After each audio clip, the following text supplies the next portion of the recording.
Excited.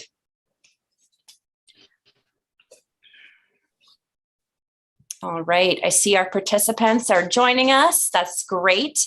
We're so glad to have you. I hear we have some schools with us today, so that's very exciting. All right, I think we are good to go. Welcome everyone to PNP Live.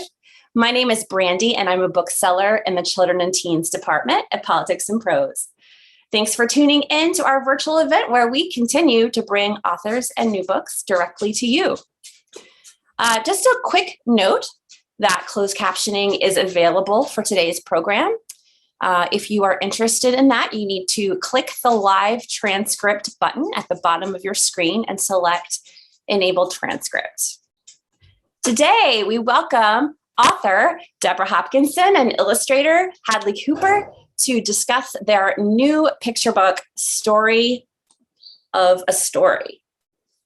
Deborah Hopkinson is the author of more than 50 books for young readers, including picture books, middle grade fiction, and nonfiction. Recent titles include the picture book Mindful Day, and middle grade nonfiction, We Had to Be Brave, Escaping the Nazis on the Kingertransport. Her book, Courage and Defiance, Stories of Spies, Saboteurs and Survivors in World War II Denmark, won a 2017 Oregon Book Award. And Titanic, Voices from the Disaster, was a Robert F. Sibert Award honor book and a YALSA Excellence in Nonfiction finalist. Hadley Hooper is an illustrator and fine artist. In addition to a successful gallery career and wide experience with editorial illustration, Hooper has illustrated 9 picture books, created packaging for food and drink products, and designed posters for multiple opera and theater companies around the US. Her studio is in Denver's historic La Alma Lincoln Park neighborhood. For today's event, you can ask our guests a question by clicking on the Q&A at the bottom of your screen, and we really hope that you will. You can vote for your favorite question by clicking the thumbs up button. Teachers, if you ask a question for one of your students, make sure you include the student's name, age, and grade so we can say hello to them. And just a friendly reminder, everyone, to keep your questions on topic. You can also click on the link that we're about to put up in the chat to purchase your own copy of Story of a Story. And it is available now in the store if you'd like to come in and take a look. All right, so that is my spiel. I'm going to turn it over now to Deborah and Hadley. Over to you. Well, hello, everyone. I'm talking to you from a very dark and rainy Oregon. And you might be able to hear in the background my canaries, and I have 2 dogs. So if somebody walks by on the street, you will hear my big dog, Brooklyn, who's just come over to say hello. Now, there's a dog in the story that we're about to read. So I'm going to read the story, then turn it over to Hadley. And then at the end, I'm going to come back and tell you a little bit about how you can write your own story. So I'm going to share my screen and get into the story itself. And hopefully you can all see it. Hadley, can you see the screen? I can. All right. So welcome to the Story of a Story.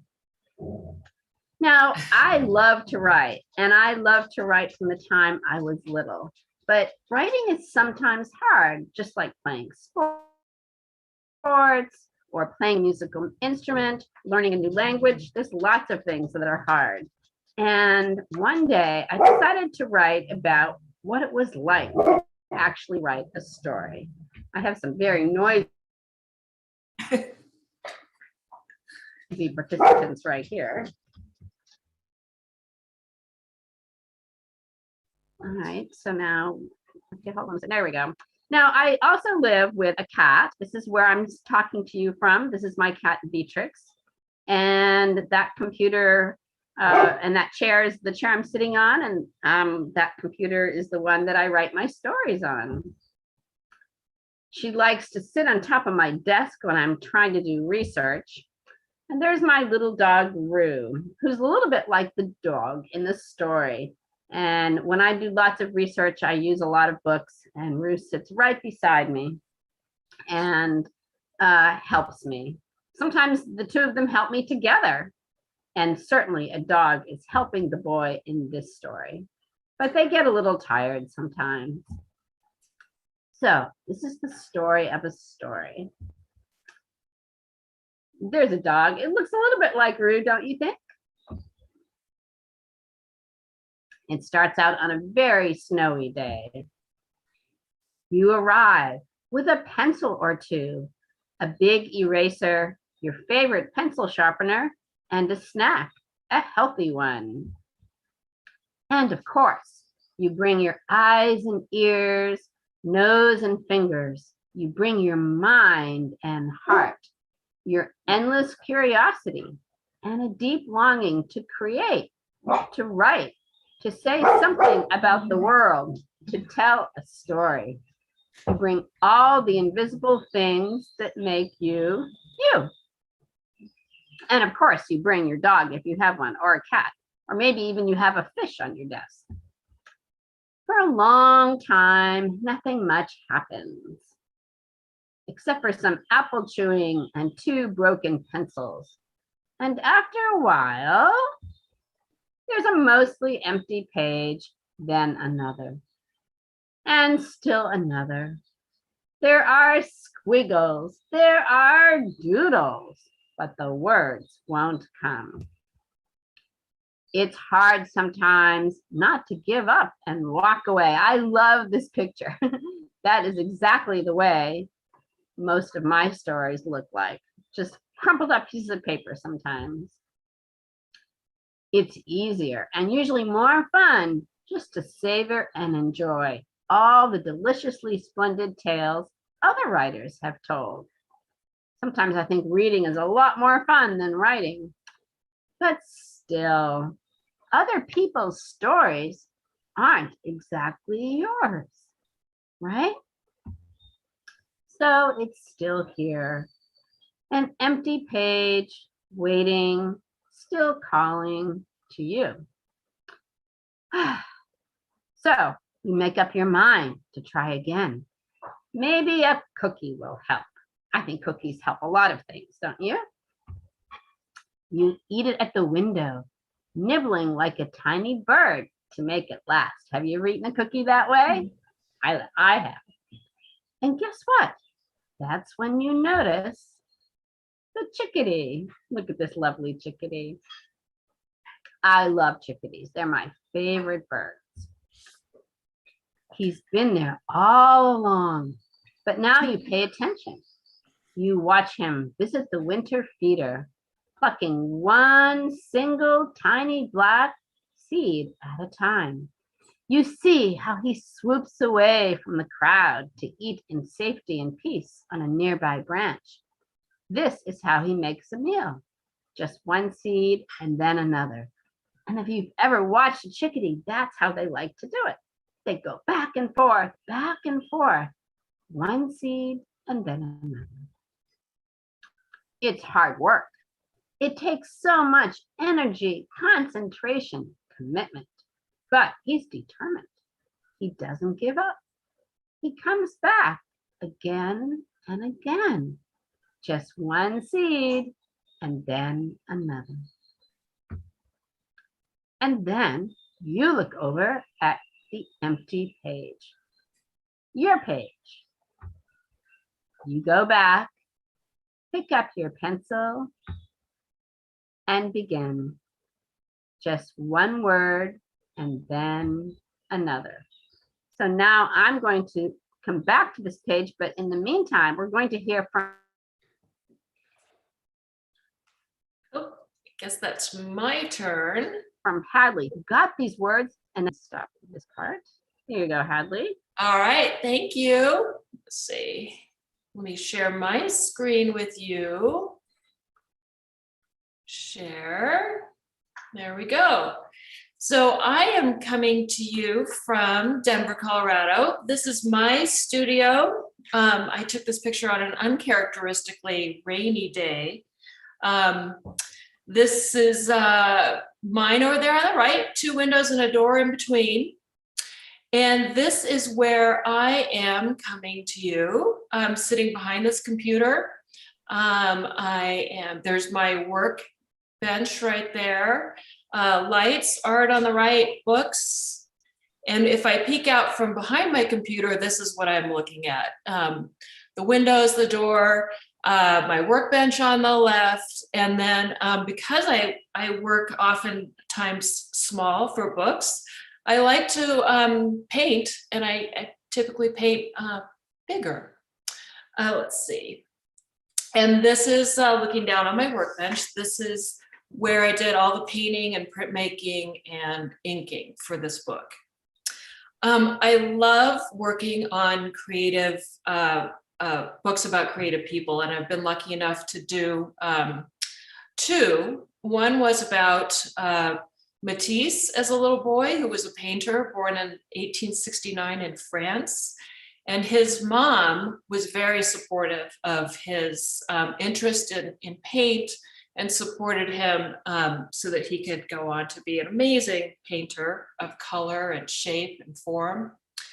And the book that I finished right before The Story of a Story is about the Giacometti brothers. And it started when they were little kids. And Alberto in particular, on the left there, was a very creative kid, and his dad was an artist and supported him. And Diego's there on the right.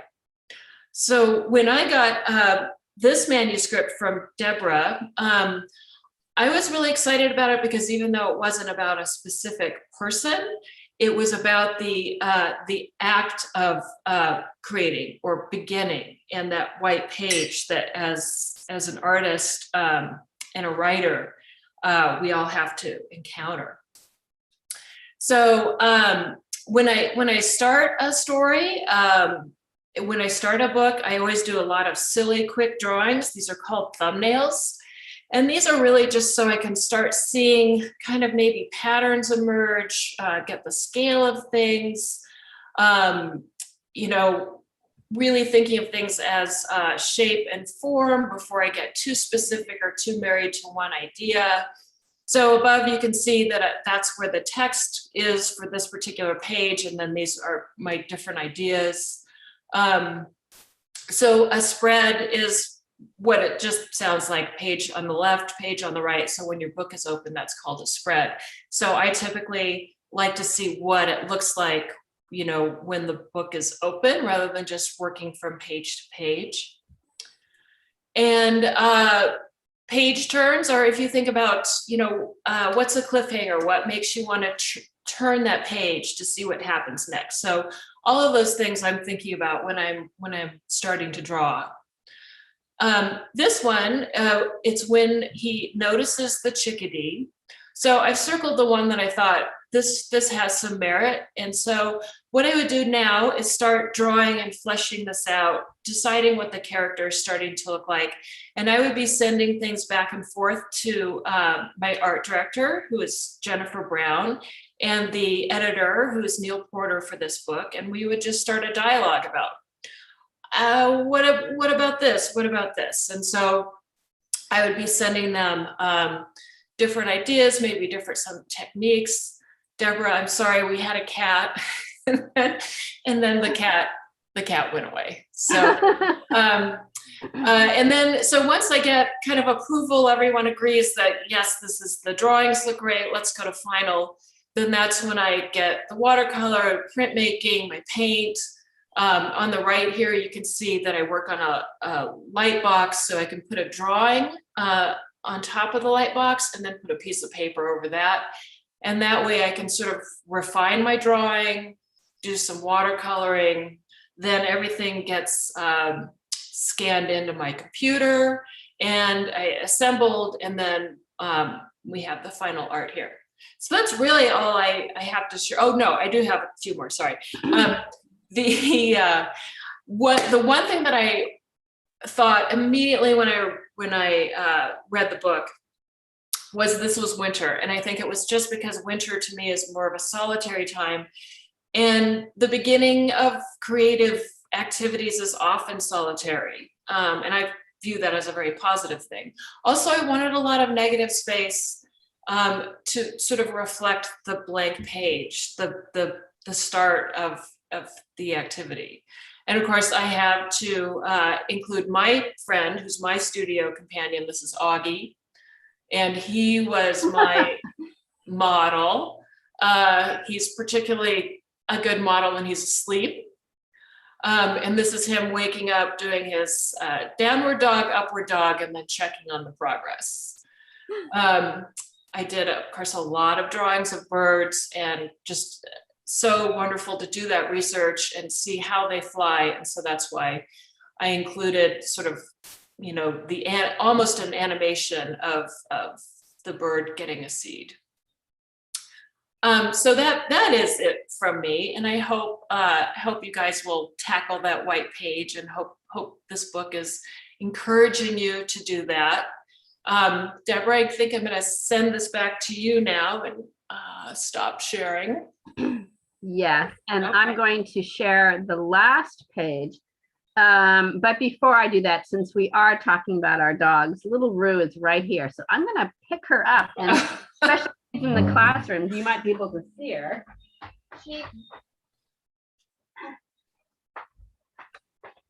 Oh, Here she is. aw. She actually has her own book. She's a character in one of my books called How I Became a Spy. So if any of you like to read mysteries. So now I'm going to go back to this, and I'm going to go down to the end here so that we don't.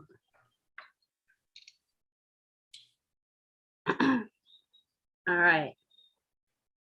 Can you see that page? Okay.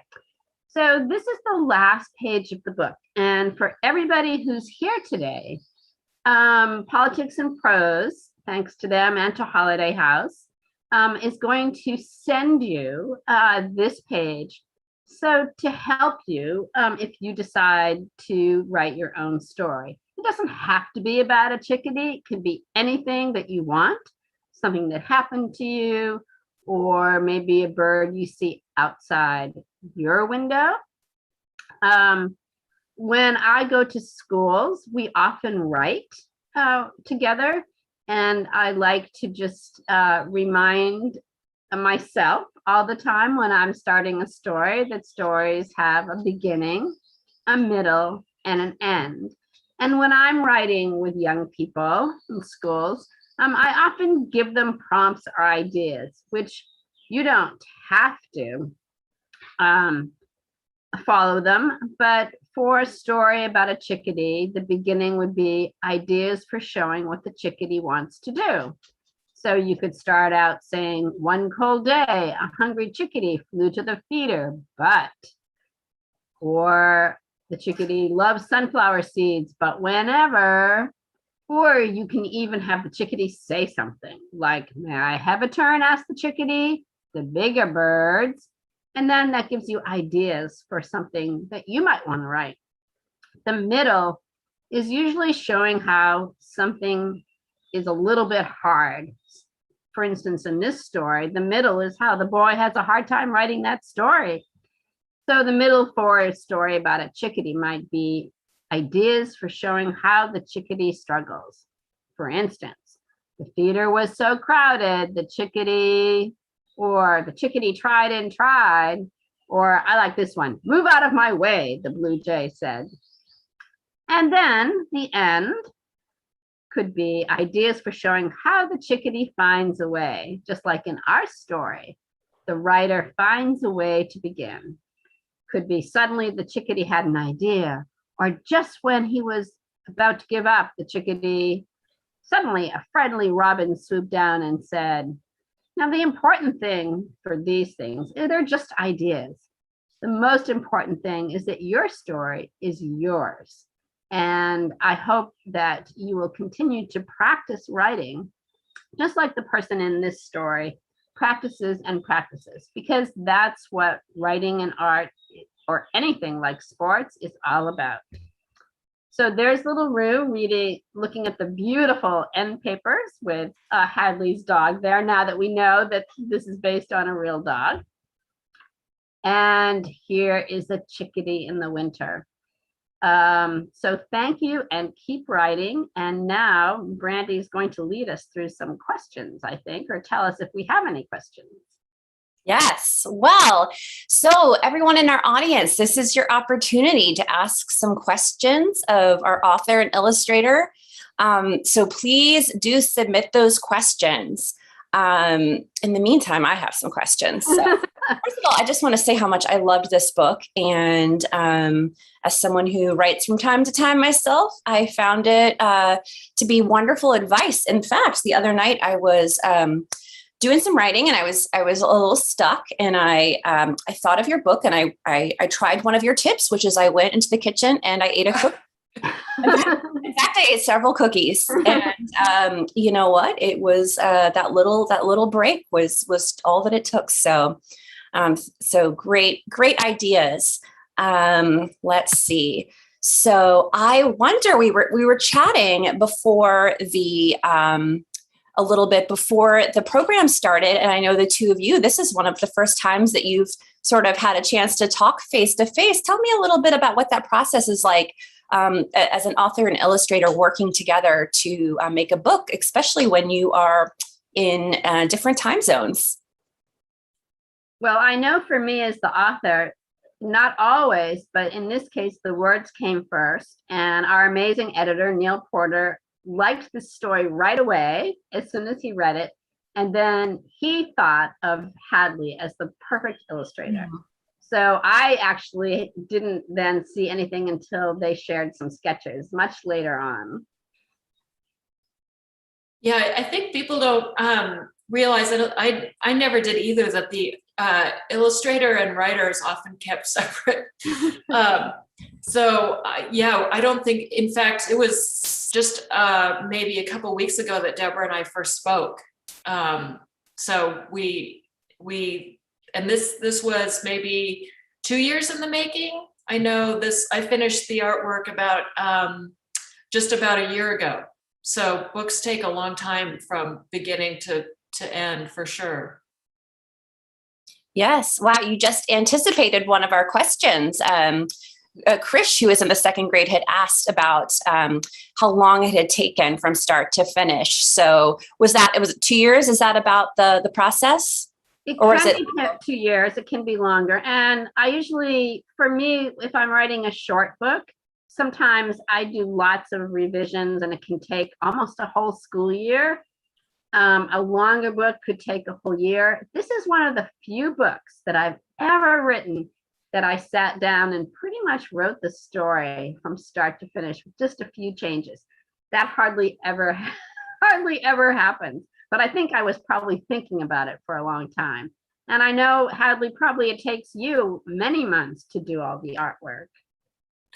Yeah, this book took about 3 months to do the artwork. The two previous books that I showed that were nonfiction books, and they were through someone's life, in the case of the Giacometti brothers, those took about 8 months. So it was a lot more research for nonfiction than this book. Was just so fun to just conjure up something, make the whole world. There wasn't something that I had to research or look at necessarily, except for the chickadee.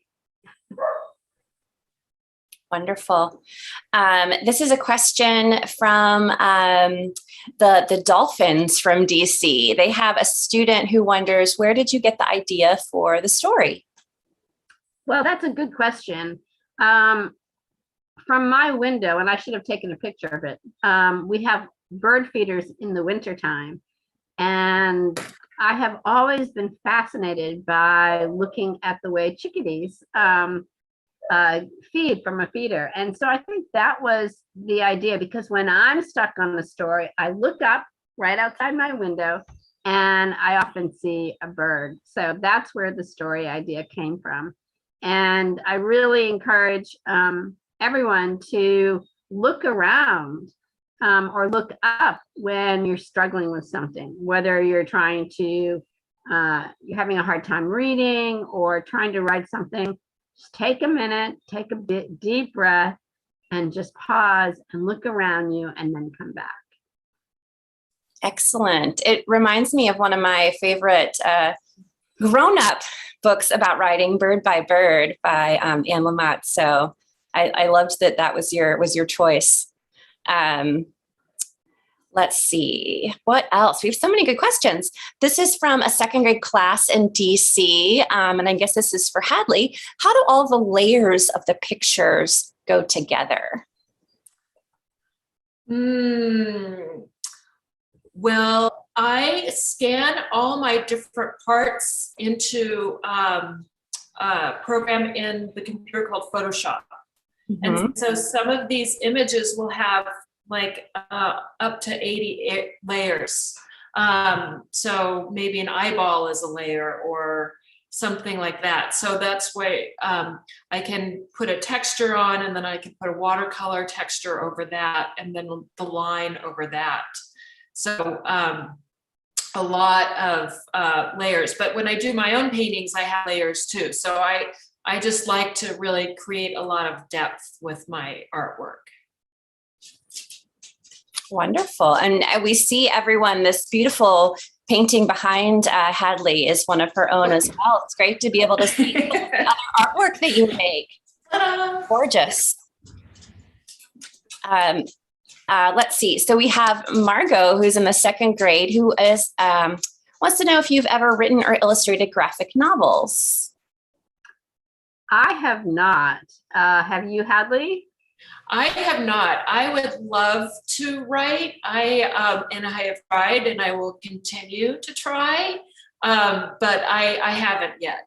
But I love graphic novels. Yes. Love them. Yeah. So, I really like the younger graphic novels. So I have a 5-year-old grandson, and one of our favorite ones is Fitz and Cleo. If anyone in the second grade has read about the two little ghosts, that's one of my favorite books. So definitely read those. absolutely. We've got lots of great graphic novels in the store. This is from Michael, who asked if a granddaughter has a story but is too young to write, do you think a scribe is a good idea? Oh, definitely. And then another thing I sometimes get, Oliver is my grandson who's 5 and loves stories. And sometimes he will just, my daughter will record him, and they will send me like an audio recording so he can tell the story. So if you have a young person who wants to tell the story, then you can do it that way too. Great idea. We have this technology, and even the voice to text technology. Granted, it's not always perfect, but that's a great way for someone who doesn't have those writing skills to be able to get their story recorded, either audio or, in voice to text. Fantastic. Yeah, definitely, Michael. I think that is a great idea to give some assistance there, because we want to hear that story. With some animal lovers in the house, and that's great. I'm a dog lover myself. My dog is relegated to my bedroom right now, or else she'd be joining in. Michael is wondering what is your dog's breed for both of you? Rue is a sable cocker spaniel, and she's a rescue dog. And Augie is a golden retriever and poodle. So he's a golden doodle. A golden doodle. Oh, well, yes. They're both just so sweet. And then Michael also wondered why the chickadee? Why was the chickadee a choice? Why is that the best for you? I think because the way when you actually watch birds at a feeder, you really notice then rather than staying at a feeder, the chickadee will just choose one seed and then fly off and then come back. And there's something to me about that that determination and the process of one word at a time that just struck me. And it's always so inspiring because it seems like it takes more work, but that's just how they like to do it. Excellent. If a student who is interested, I guess this is a question for Hadley, what do you do when you aren't sure what to draw? So, you know, just like writers get writer's block, I'm sure that artists get that art making block sometimes. Yeah. What do you do when that happens? I love that question because I have an answer for it. And that is I sit down and I draw, and I let myself draw maybe the ugliest thing I can. So I just sort of break that spell. I look at something, whether it's Augie or maybe I've got a plant, and I just draw it, and I don't care about what it looks like, and I just it just leads to something else. You just kind of have to trust that process, but it works almost every time. Yeah. Yes, wonderful. I know when I was a kid, my dad was my drawing partner, and he would always, when I didn't have an idea, I would ask him, and he always had great ideas for me too. So go to those people in your life, and they can help you out. Although my dad had my dad's favorite dad joke was when I would ask him what to draw, he would say, "Draw a bath." I had bathtubs as a kid, but That's a good I don't idea. really get the joke, but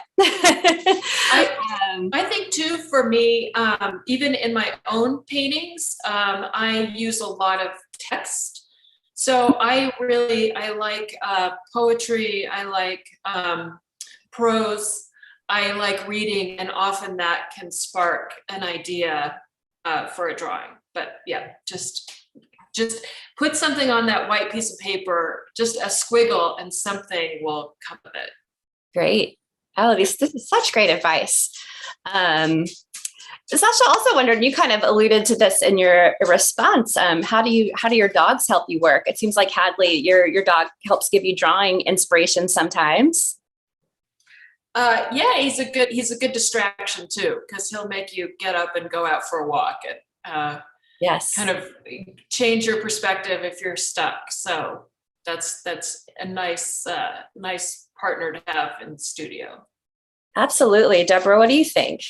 Well, I think that's definitely true. And one of the things that helps me too was looking at my cat, Beatrix, the way that she looks at things. So she has a little bed by the window, a little window seat. And her looking at the birds reminds me to look carefully at the world around me. So that's another good tip for people who want to either write or draw a picture, is just take the time to really look. Mm-hmm. Absolutely. All right. I have a question from Jack in the second grade. Did you actually eat a cookie to help you write the story? Definitely. How many cookies do you think you ate over the course of the 2 years that you were writing the story?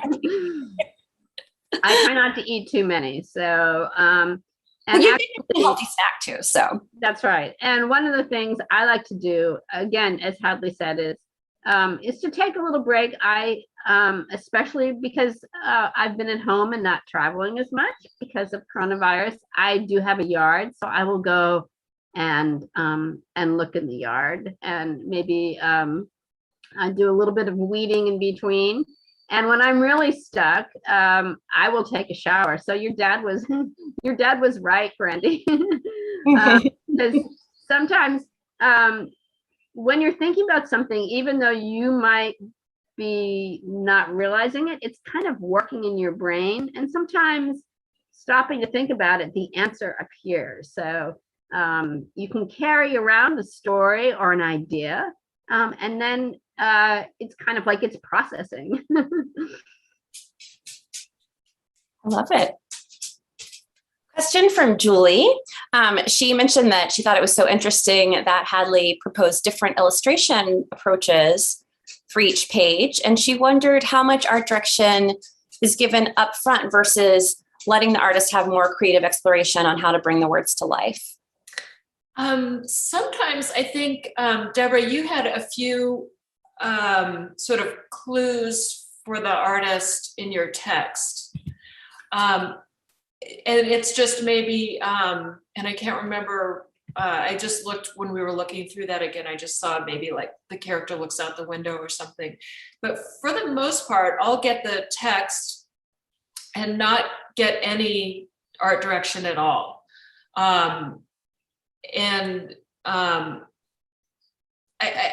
think that's so interesting because I'm sure, Deborah, when you're writing your book, you had a character in mind, you had a set and setting in mind, and it must be so weird and interesting and hopefully a nice surprise most of the time when you start seeing what the artist is doing, because it's, I'm sure, not anything what you were anticipating.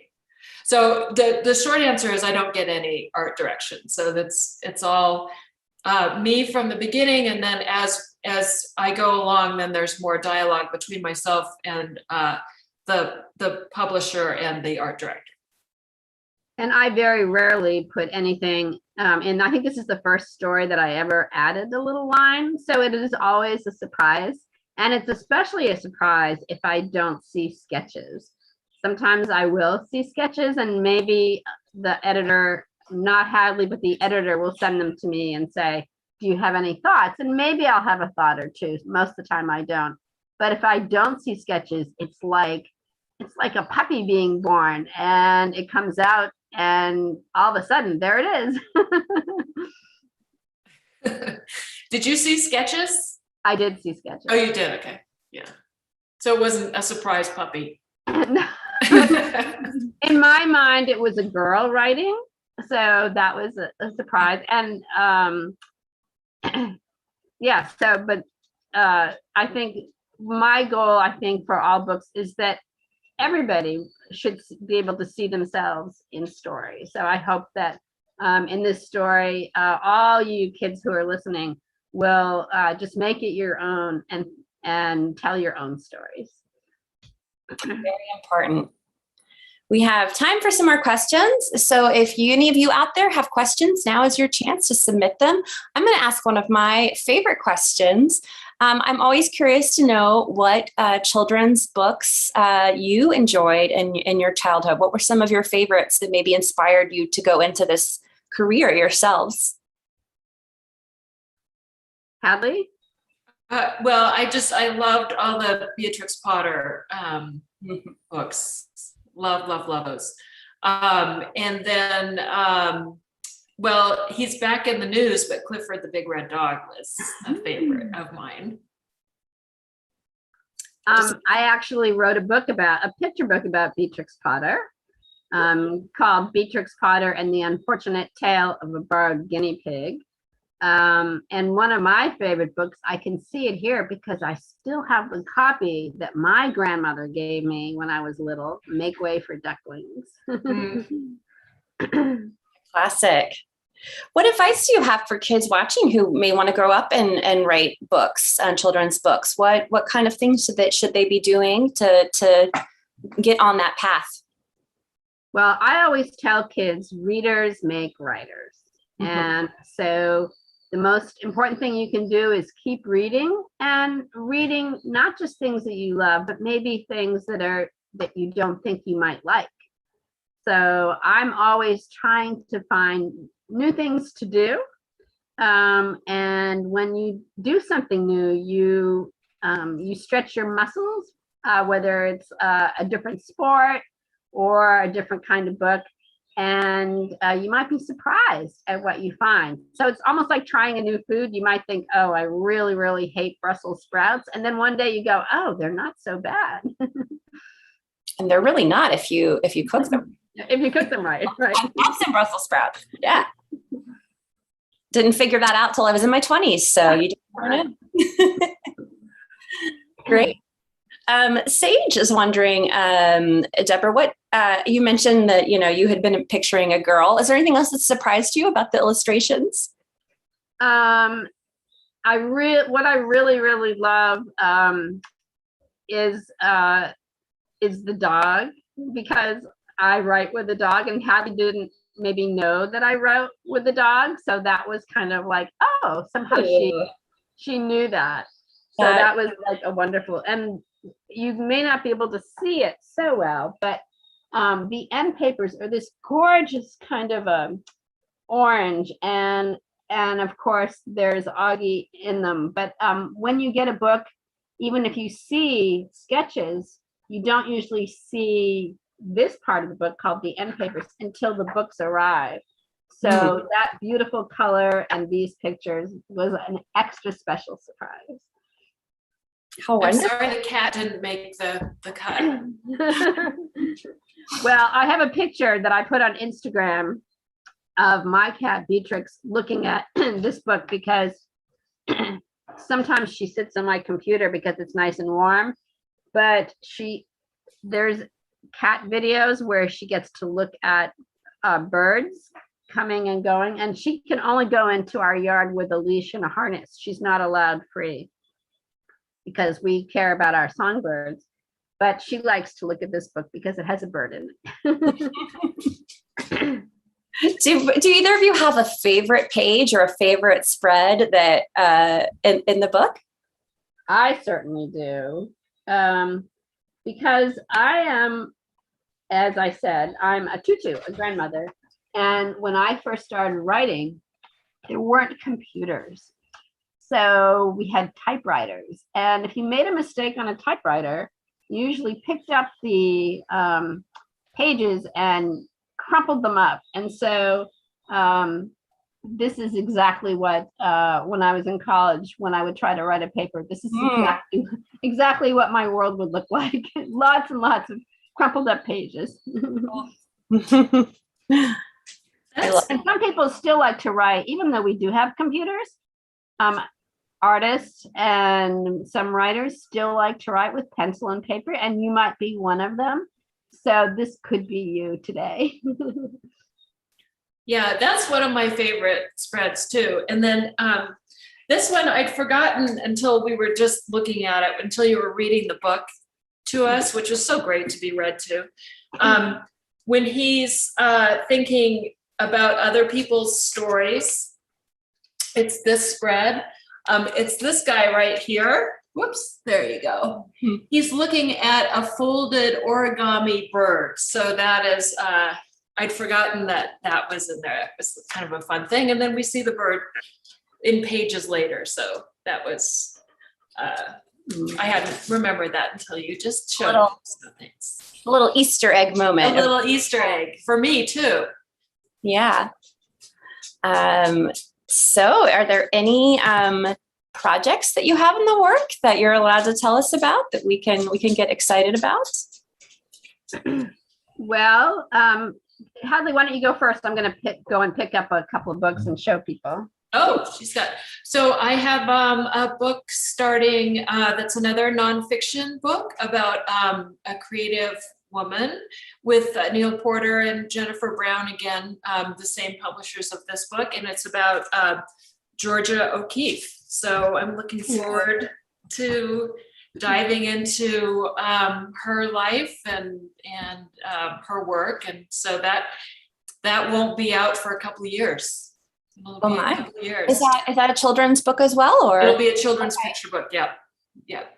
Great. What about you, Deborah? Well, I'm writing a book called The Plot to Kill the Queen, which is set in the time of Shakespeare and is a mystery. But I'm just finishing 3 books called The Deadliest.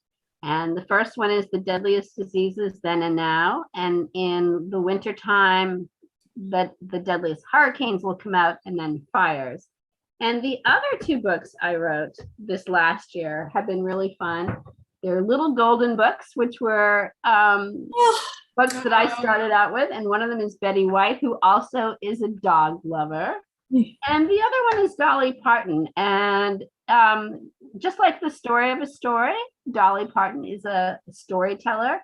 And this is a little bit about her life and how she became a storyteller and how she persevered too, just like the writer in our book. So it's been really fun to write different kinds of books. And I hope that soon I'll be Zooming more with kids in schools, and then pretty soon in person too. Yes. Well, thank you both so much for sharing your work and answering all of our questions. We are so excited about this book, and I hope some folks, if you are interested, that, oh, wait, hold on, one more question. I just want to make sure that I didn't miss an important question. Okay. One last question from second graders that are working on writing and publishing their own books.